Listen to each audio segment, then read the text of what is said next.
Hello and welcome to Military Mayday, where we're pointing out a few pieces on the chessboard. I want to say thanks to the subscribers that I've got. I got 25 now. Thanks to you all. It's kind of a nice number. I don't know. I kind of like it. I would like more, but that's kind of cool. We're going to go over some Russian news. If you are new to the channel, why don't you hit the like button or subscribe, all that stuff. More subscribers I get, the more I'll have to get better and better. Russia is making chopper UAVs, Medvedev showed their assembly site. And yeah, these are cool looking little suckers. And these are going to be a game changer, especially with the payload that they can pull, their speed. I believe they have some way of dodging radar. Let's get into this little article here. Despite the challenges posed by economic sanctions on Russia's economy, it's apparent that Moscow is consistently finding ways to lessen their effect. Recently, a video circulated on social network X offers a fresh perspective on the production of military drones within the Russian Federation. There they are, the little helicopter drones. Now, we've got all these. Even our police force uses stuff like this, from what I can understand. Russian armed... In the video, Dmitry, the deputy chairman of the Security Council of the Russian Federation, is seen touring drone manufacturing facilities. The facilities is a component of the Rudnevo Industrial Park, an establishment overseen by both Ministry of Defense and Ministry of Industry and Trade of the Russian Federation. Let's see, unmanned choppers. The video immediately grabs your attention, commencing with a tour of unmanned helicopter assembly sites right off the bat. We see a minimum of 6 choppers under construction, but as footage continues, it's clear the production line is far more extensive. Although the video doesn't specify the type of drone helicopter assembly, military experts, I can't pronounce that name, offers a hypothesis. He proposes that the aircraft might be BAS-200 models. Primarily, these are civilian drones designed for urban aviation deployed during disasters and accidents. However, Thakur, whatever, believes that due to the conflict in Ukraine, Russia may have repurposed the BAS-200 for military use. In its adapted military guise, a BAS-200 can serve as an attack air vehicle. The drone boasts rotor wings, and according to specs, it weighs approximately 185 kilograms with a payload of 50 kilograms. Consistently asserts that BAS-200 is potentially capable of ISR and strike missions. Let's play a little video over here. Look at this.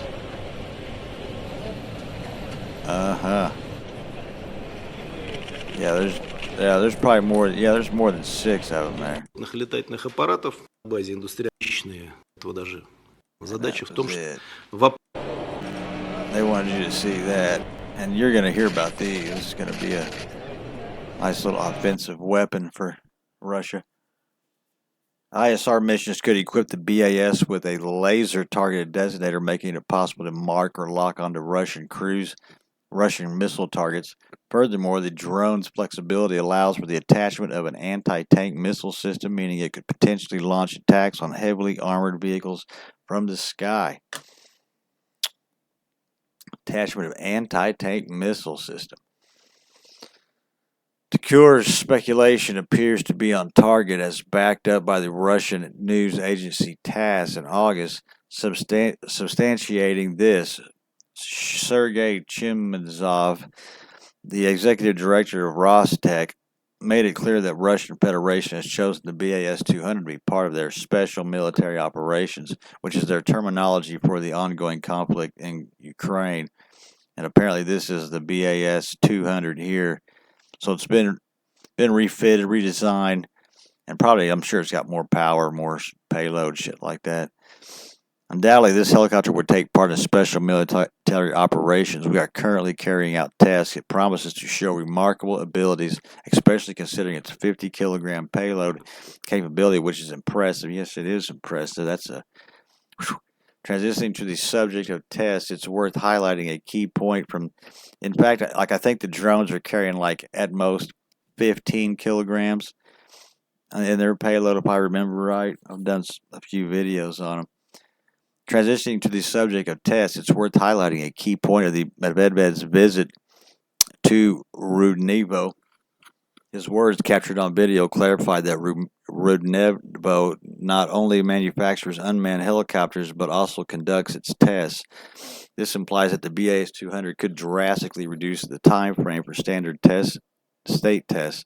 Successful completion of the tests in Rudnevo would greenlight it to be dispatched from frontline areas. What is BAS-200? In December, a domestic civilian unmanned helicopter was issued a certificate by Russia's Federal Air Transport Agency. The innovative product was developed by the Mil and Kyiv National Helicopter Center, which is part of the Russian Helicopters, a division within Rostec. Rostec states that the BAS-200 capabilities lend themselves to a plethora of applications. They can be used for delivering goods, surveying territories for forestry, agriculture, geology, and executing search and rescue missions, and a range of other activities. The helicopter modeled unmanned compromises two drones, a ground control station, and a transport vehicle for aircraft. What's more, it boasts the ability to become flight ready within just 10 minutes. The BAS-200 establishes a milestone in Russian aviation as the first helicopter model drone to be included into the Registry of Experimental Aviation, part of a universal unmanned aerial vehicle platform. This robust piece of machinery can reach speeds of 160 kilometers per hour, which is about 125 miles per hour roughly. Ascend to a height of 3,500 meters and support a payload of 50 kilograms. Plus, it can stay airborne for up to 4 hours in a single flight.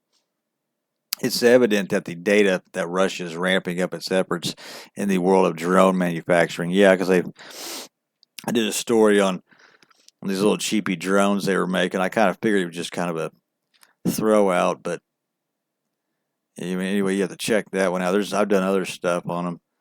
A remarkable program was previously highlighted by the BulgarianMilitary.com, which that's what I'm on, by the way, which illustrated the sheer magnitude of the venture. The project involves no less than 20 Russian companies, all funded by the government, churning out an impressive 1,000 FPV drones daily. We previously showcased a video that gave insight into the production scale, testing procedures, and the training of the Russian drone operators. There's another significant detail that merits attention. Despite disavowals from both Moscow and Tehran, a collaborative venture resulted in a factory on Russian soil constructed with Iran's assistance. We flagged this news even before the commencement of the drone manufacturing at the site. Predominantly, the factor brings forth the infamous Iranian Shahed series drones, primarily the Shahed 136, rolling off the assembly line as Duran 2. I've done a video on these here, the Shahed. So that's what they've turned into this. And like I said, this is going to be a lot more. I mean, they can be manned with missiles. Russia hits Kyiv with biggest drone attack of conflict so far. Kyiv has been hit by described as the largest attack with the West so far. At least 5 people were injured after Iranian-made kamikaze Shahed drones descended on the capital overnight. Explosions were heard as the aircraft were intercepted, with buildings damaged across multiple districts. Writing on Telegram, Mayor Vitaly Klitschko said apartment blocks and a nursery were hit. An 11-year-old girl was among the injured, he added. Away from Kyiv, the Sumy regions were also targeted. Zelensky described the strikes, which came ahead of Ukraine's annual Memorial Day for victims of 1932 Holodomor famine, as an act of willful terror. The Russian leadership is proud of the fact that it can kill he wrote on a telegram. He said more than 70 drones were involved in the attack, most of which were shot down. It comes days after Russia launched consecutive night attacks in Kyiv for the first time in weeks. Those also used Shahed drones. The attacks bear similarities to 12 months ago, when 6 months after the troops retreated from Kyiv, millions were left without energy and heating during the coldest months of the year. The latest attack has left 200 buildings without power, Ukraine's energy ministry said.